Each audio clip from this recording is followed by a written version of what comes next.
Hi, everyone. Since launching our podcast, we've changed the title from Bryce's Spectrum Stories to Parenting Autism.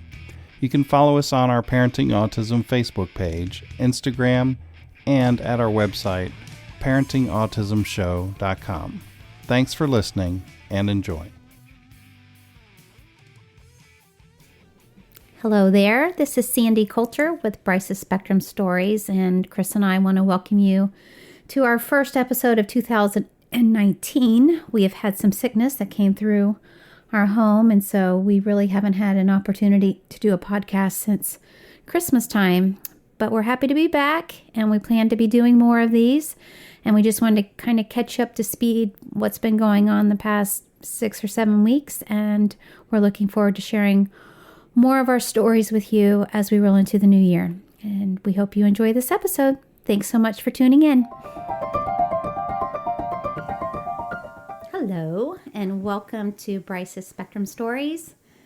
So we're back, honey. How are you? I'm recovering from bronchitis, so we've taken a little break because I've been sick. We've had some technical issues with our equipment.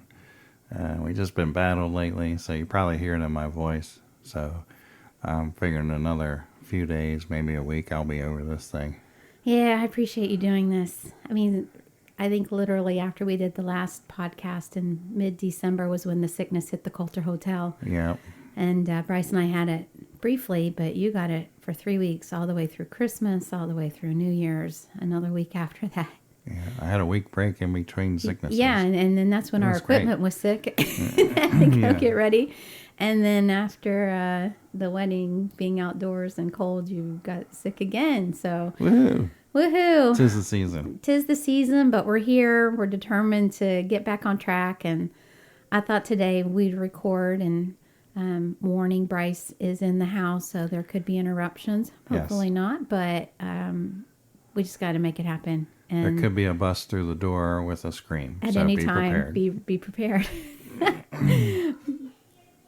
And there it is. Yeah. I So, hear 'em in the background, so. Anyway, so I thought we'd go ahead. Let's record today. Let's get something out there and kind of hit the highlights of January. So with that and the Happy New Year, I just wanted to mention that we had set some goals for 2019, specifically with Bryce. And a couple of those goals is trying to think how we can help him progress and become more independent. Yeah, that's the key word there. So we're talking about helping him brush his teeth independently. And I know you went to the autism meeting in January. So every year in Florida, they have a Center for Autism and Related Disabilities conference, and I went there. And we've been having trouble with Bryce brushing his teeth and doing it correctly. So I'll be going over in future episodes. Each episode will have a nugget that I got from the conference. But one thing that helped me help him was a visual schedule. Kind of like a visual schedule. It's a laminated 8.5 by 11 sheet of paper showing him to brush his top teeth, bottom teeth, side, front, and tongue. So I took pictures of him doing those actions and I laminated that. So that's a good visual. And then you helped me record him on our iPhone actually brushing his teeth the right way. And that's called video modeling. So when they see themselves doing it or see somebody else doing it, that's called video modeling, and it helps them understand how to do things. So when we introduced that, that was really a key because he really enjoyed watching himself. He's excited about it now.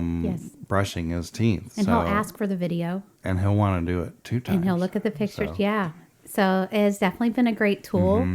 And I think now that he's understanding how to brush his teeth properly and not just suck on the toothbrush and actually make it work, then just prompting him with when to do it. And I think, again, that's part of modeling if he just doesn't when we do it. So when we wake up after breakfast and then before we go to bed, then that will be great. If he can do it twice a day, I'll be a happy It's camper. definitely helped out a lot for sure. Yeah, so that's cool. We've got that goal already in the works and being accomplished. Another one that we won't do a video tutorial to share on Facebook, but we're going to teach him to wipe his hiney independently.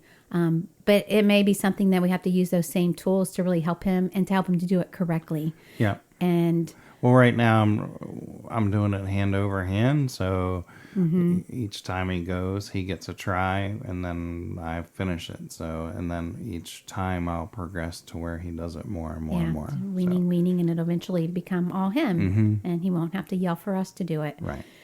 So, so those are good things that we're working on, and I think those were like my two big ones that I thought if we could get him to do those two things independently this year, everything else will be gravy. Because I don't want to set too many goals and then feel like we can't achieve them all. Right. But I think one more that I'm definitely thinking we'll shoot and try again will be to get him to sleep in his room independently. For sure. But he really has the concept now. I mean, just in the past month and a half, it seems like he's really understanding the calendar and time and turning aging, I should say, because it kind of started when he wanted to help you put the Christmas tree up in the attic and climb the ladder. And you said, no, you have to be 12 years old to do that. And then all of a sudden he's telling us often, how many more when I'm years? 12 years Yeah, old, I get to put the tree away. And when I'm 6 years old, we'll put the train back out for the tree. And he's understanding all of that. Another day when we were in Publix and he wanted to do the barcode scanner, and the girl behind the counter says, when you're 16, you can do that. Well, that registered with him perfectly. So now he thinks when he's 16, he can work at Publix and he can barcode scan. So kind of following his lead on that, I thought, well, maybe I'll start prepping him now that when he turns 6 years old, he'll sleep in his own room in his Thomas bed. And I put a new comforter on there that he had received with his construction trucks to kind of make it a little different. But he seems to be on board with that. And now he has randomly, independently said, when I'm 6 years old, I'll sleep in my bed. So I think with Bryce, we have learned the more preparation he can have, the better life is. Yeah, I truly think that from day one when he was in the hospital with the brain hemorrhage and we were there all the time for him, I don't know, we formed some kind of connection with him to where even at night he has to almost be touching both of us or one of us to have that comfort, because we were there for him so much early on when he needed us, at that time. And I think that's just formed a bond, and it's been so difficult for us to get him to sleep in his own room. And trust me, we've gone down the list of everything to try to get him to sleep in there. And I'm not going to run down the list, but it's quite long. So this is a great thing that he's got this time on his mind, that when he turns 6, that he's going to sleep in his bed. So we're excited about that. Yeah, I really think he seems to follow through once he has a plan in place. And so, we'll see how that goes. Yeah. And I think that I'm learning more and more about Bryce and then autism in general, but how it applies to Bryce. And anxiety is such a big thing with him. I recognize it. And I think having that trust and overcoming fears and anxiety, that's part of that too. So sure. Yeah, I think it's all going to work into place. But I think one other thing that I'm trying to do this year is read more. I love to read personally. And I grew up as a big reader. Of course, for several years, our family didn't have a television. And it's actually not a terrible thing, because it kind of forced me to read more and play outside and different things. So I made a goal to read a book to Bryce every night. And I have done pretty well with that, other than the sickness, and even with that, we try to really push through. But he's responding to it really well. And I try to get him to read. He has a favorite book now, The Little Blue Truck, that he's pretty much memorized. But I try to make him do one other book, and then he gets The Little Blue Truck. But having said that, I'm trying to also read myself, some books that interest me. And somebody had put a post through a Facebook group that I'm in, I'm sorry, for like autism moms. And they're trying to do like a read along, like a book club online. And for me, it's good that I can have something like that because it gives me a little bit of accountability. And so the book that was recommended that we're doing the read on is called Uniquely Human, A Different Way of Seeing Autism. And it's by Barry Prezant. It's Prizant. And I will mention this in the notes. It's been so good for me. And I have been able to carve out a little bit of time to do it. And I try to share it with you when, I have a chance to share nuggets with you. But I can just say for you and for, those who are listening and wanting to know more, what's really impacted me is the first chapter was why, ask why, try to figure out why he's doing what he's doing and why he's saying what he's saying. And the second chapter kind of went hand in hand with that, which was listen closely because he is saying things. And although it may not make sense to the average person, anybody that spends an amount of time with him may be able to figure it out. We call it cracking his code, but we definitely have that challenge to do that. And it's really helped me. In fact, on my prayer board at work that I share with my friends there, I had on there before for prayer to help me change his OCD behaviors. So, I changed that prayer request because I'm not going to try to change him. I want to understand him. And that was really impactful for me. And I shared with my group, why I was changing that, because I think sometimes there's so much emphasis on telling a child to stop doing things and make them stop saying things or tell them that's silly talk or ignore, certain things, when if you continue to shut that child down, then they're just going to stop trying to tell you things because you're not listening. Right. Where I don't want Bryce to shut down. He's trying to talk to us. He's telling us stuff and it has meaning to him for sure. And, sometimes it's very funny and it makes us laugh. And I don't know if he's really trying to give us a message. But one thing I've learned also reading this book is a lot of the times the reason why he talks about go-karts to a stranger that he meets in the store now. I mean, he will now speak to random strangers and want to give them a hug. Or the first thing he says to somebody before they can say something to him is, "Did you go ride go-karts?" Because that's exciting to him. That's him being able to control a conversation to something that he understands and something he can talk about before they ask him a question that he doesn't understand. And I think that was a big light bulb for me because that makes sense to me why he would say those things like immediately, because he wants to try to draw that person in to what he can talk about and really just his understanding. Because if they ask him something else that he doesn't understand, then he feels immediately anxious and lost and like he can't participate in a conversation. So I know that's something that as he continues to grow and develop, we can work on that with him. But it's really been enlightening for me and for helping. Yeah, I mean, they even mentioned that at the conference. Like, if you get on a subject where the individual is interested in it, then they'll talk to you and talk your ear off about it. But if you're talking about something they're really not interested in it, then they can seem like they're ignoring you. When they don't really want to ignore you, it's just that they're not interested. And it just comes off a different way than if you and I were in a similar conversation.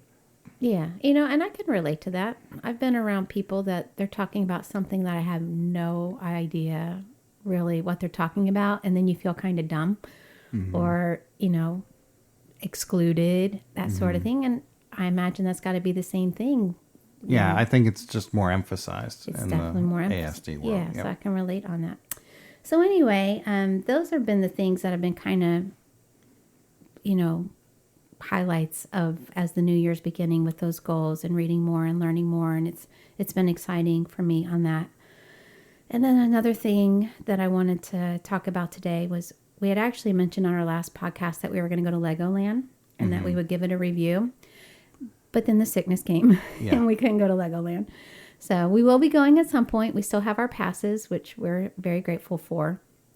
But we had already planned to go to Tampa because I was going for a work assignment at the Outback Bowl, and we made it a family weekend. And plus, Bryce had seen Blippi on YouTube at the Glazer's Children Museum in Tampa, Florida, and he had requested to go there. So we did. And I know you were not feeling well that day, but you had a window of energy, and we stayed downtown, so it was really convenient, and we could walk over to the hotel, which is a good recommendation. It was really nice in downtown Tampa, actually. Weather was nice, and they do have some areas that I probably wouldn't go at night by myself, but I think they've done a really nice job of redoing that. I enjoyed staying down there.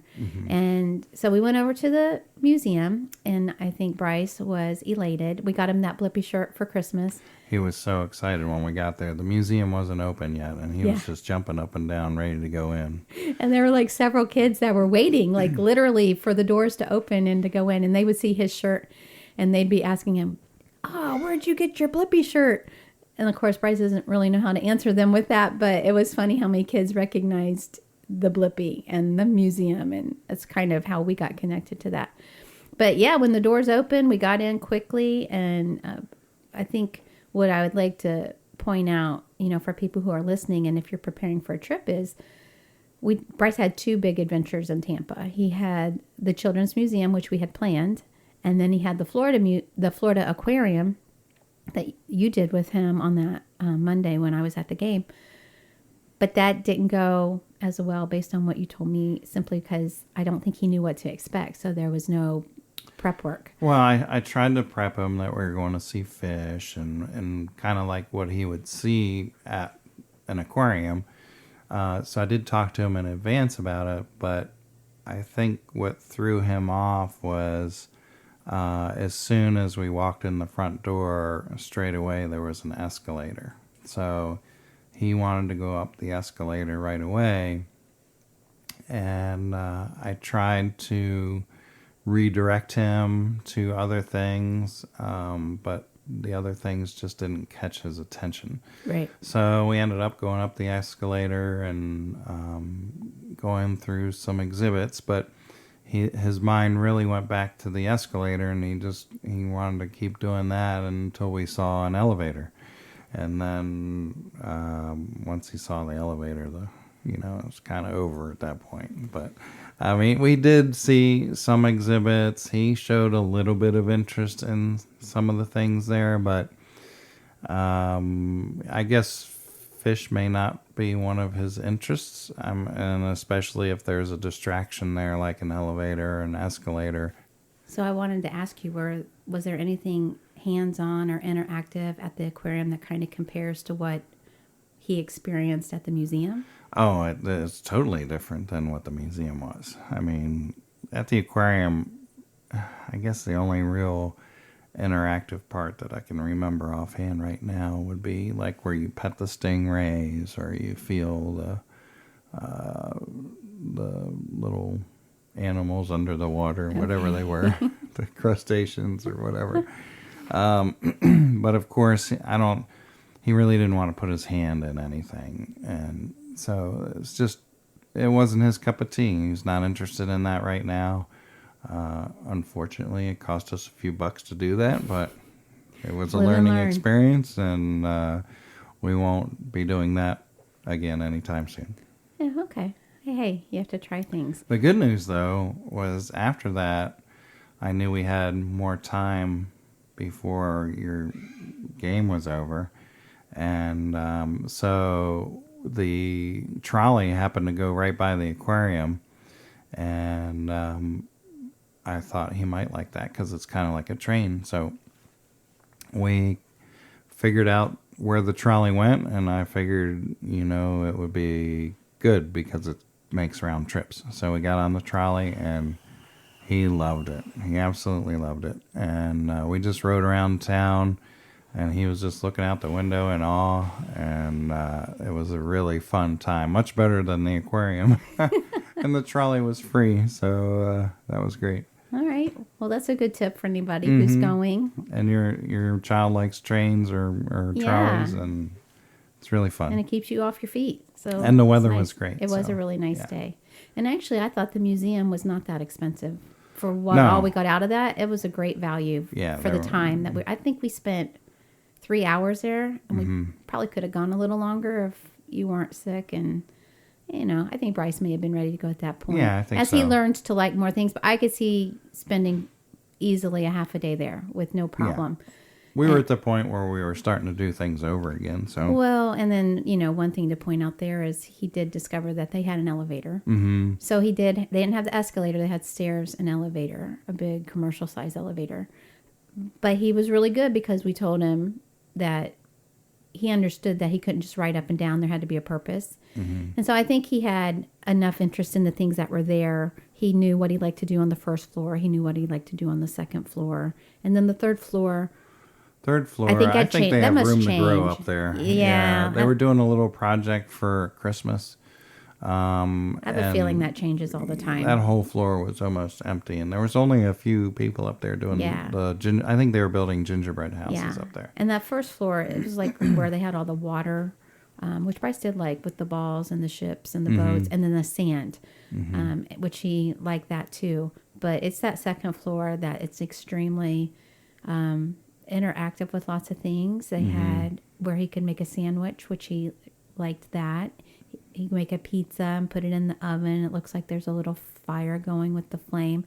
He actually did the rock climbing wall, which I was proud of him. And they had in that area where the music and you could dance. So there were things that caught his interest, which was great. Of course, we have a little children's museum near us, but this was on a much larger scale. I think one thing that he was afraid of was the thing where you put the ball in the tube and then it shoots out the other end of the tube. Yes. And that goes back to what I learned at the conference, is that they're learning more and more that the autism mind is not able to predict things like our minds do. Like when we put the ball in the tube, you and I expect it to come out the other end or go somewhere. It's going to go somewhere. And maybe it'll make a noise, So our minds already have that programmed in there that something's going to happen when you put the ball in. But when you have autism, your brain doesn't predict the future as well. So when you put the ball in and it does something that you're not expecting, it was a shocker for him. So he was very scared of that. I mean, when you're making a sandwich in the other part of the museum, there's not much to that. It's not going to make noise. The sandwich isn't going to fly up in the air unexpectedly, So it's more of a calming atmosphere. So that's true. And two things they had that rocket thing that he kind of was intrigued with, that kept going up and down. And the first time it went up, I think he did jump, and then he was kind of very fascinated with it. They have a science section, and I thought, oh, engineer and science. I mean, the kid is all about engineering. But there was something with a kite that blew air into it, and he literally screamed and bolted. And it was kind of like what you just described. It was because of the unexpected. Yeah. He had no time. And we didn't know it was going to happen. Yeah. So if it startled me on a small scale, it terrified him on a large scale. Yeah. And that's the thing is, and another example of that is when people clap. Kids with autism don't always know when clapping is appropriate or when it's going to come. So when it comes, it can be overwhelming for them because their mind did not predict that it was going to happen. Yeah, and a great example of that was when Bryce had his Christmas play, and after the first, and of course. They can't make it special just for him. So when they announce, the kids love it when you clap after every song. The louder you clap, the more they'll love it, right? Yeah. And I'm thinking, oh boy. Yeah. And so after the first song, obviously the applause erupted into the room, and Bryce, he didn't scream, which was great. We saw the concern. Saw the look on his face, and he immediately put his hand over his ears. Yeah. But he definitely was smart enough that the next time, like before they finished the song and he knew it was ending, he had his hand over his ears. Yeah. And then he did that each time. And then when he knew it was safe to take it down, he would take his hands off his ears. So it was really cute. And I my heart was happy for him that he figured that out, because after the first time, it was definitely startling for him. Yeah. But then he figured it out. So it's kind of like you said, once the mind gets it, again, we know with him, if he's prepared, he's good. So, so Tampa was great. He definitely enjoyed the hotel. It had, I think it's the tallest hotel we've stayed in with him. So he likes to go to every floor, and he liked, to tell everybody Happy New Year and be the elevator boy. But it was really a great trip. And another thing that made it great compared to the last time we stayed at a hotel with him, like on a weekend thing, was we implemented the Blippy Bucks. And so I knew that I could not go through what we went through back in September. And so I went to our Bibleopoly game and I got out the ones. And he was so about Blippy, for this particular trip. So we told him, if he listened, or we would reward him with so many Blippy Bucks. And then if he had Blippy Bucks, then he could do the hotel tours. And it really worked. It's kind of a play off of his token system at school that we've discussed in previous episodes. But Bryce does really well on a reward system. And, it's pretty much kind of getting him to do what we would like him to do, even going to the bathroom on a road trip. Maybe he didn't want to do that, but we know he needs to go.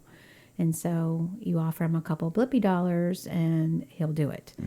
So as long as he knows what the reward is at the end. Yeah. Yep. So that worked out really well. He was happy to just have those. And so it made for a really great trip without stress points. So we're happy to report that.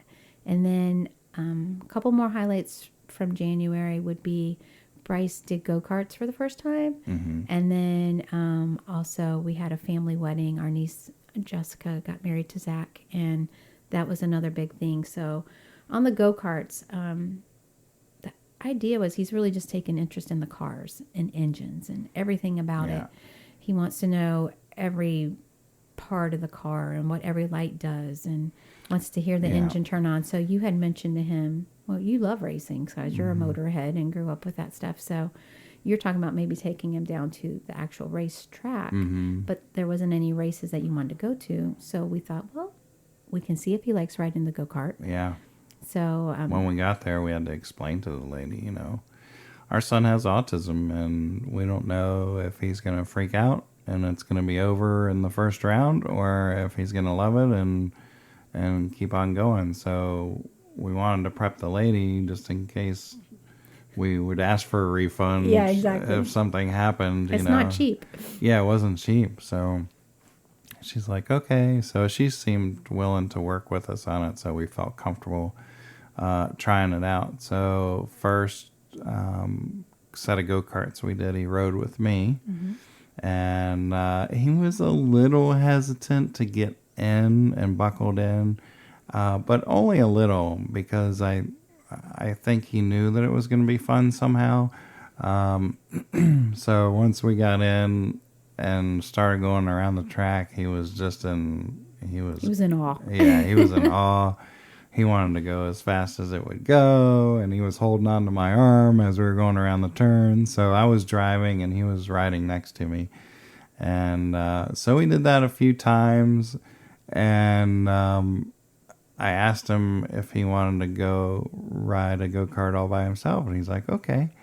So sometimes when he says okay, you don't know if that really means okay, or like, okay, I heard you, So I'm like, all right, well, I think I asked him twice just to be sure. Yeah.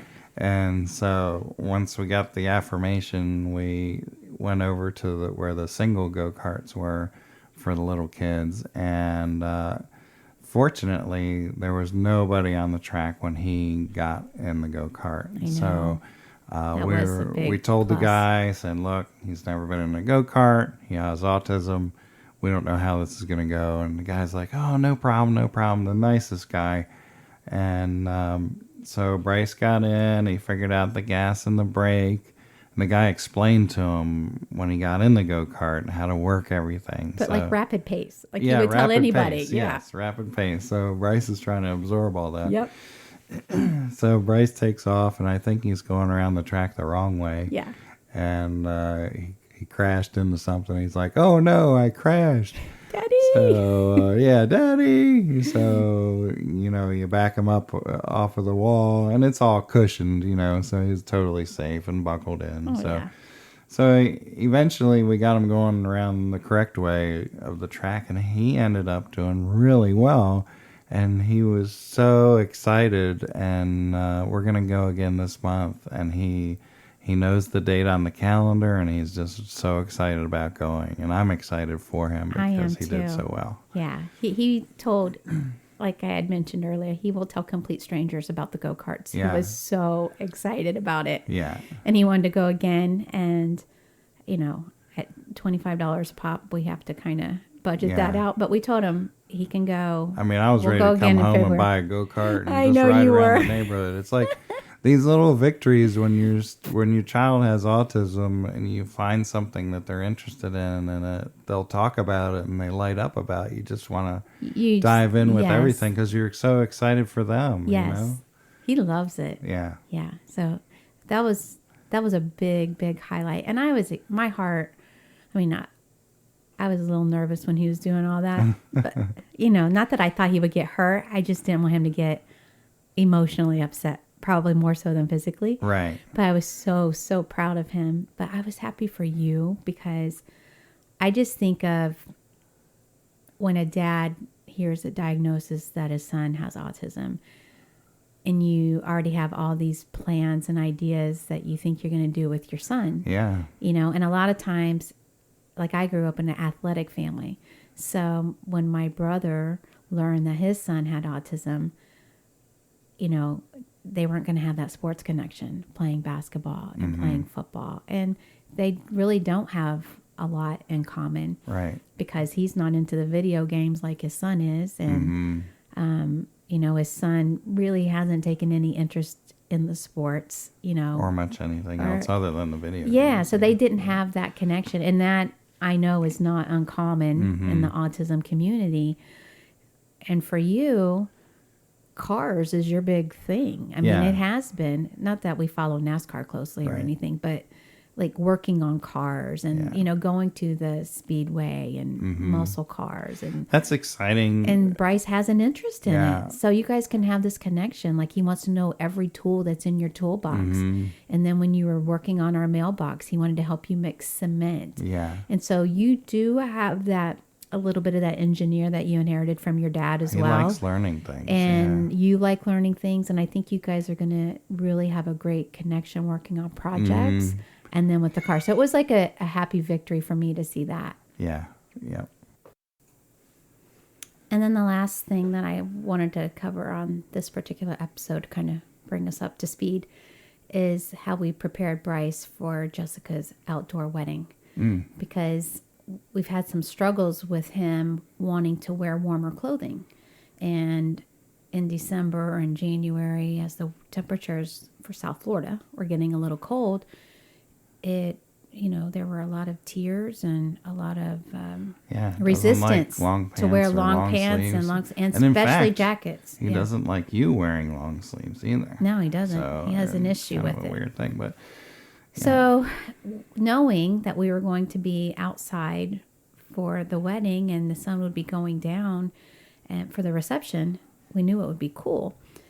So we started prepping him in advance because, again, as we said, Bryce needs all the prep work he can get. And so I started showing him the outfit. I actually pulled it out of the closet. I put it on his bed so he would see it daily. He had the chance to see it.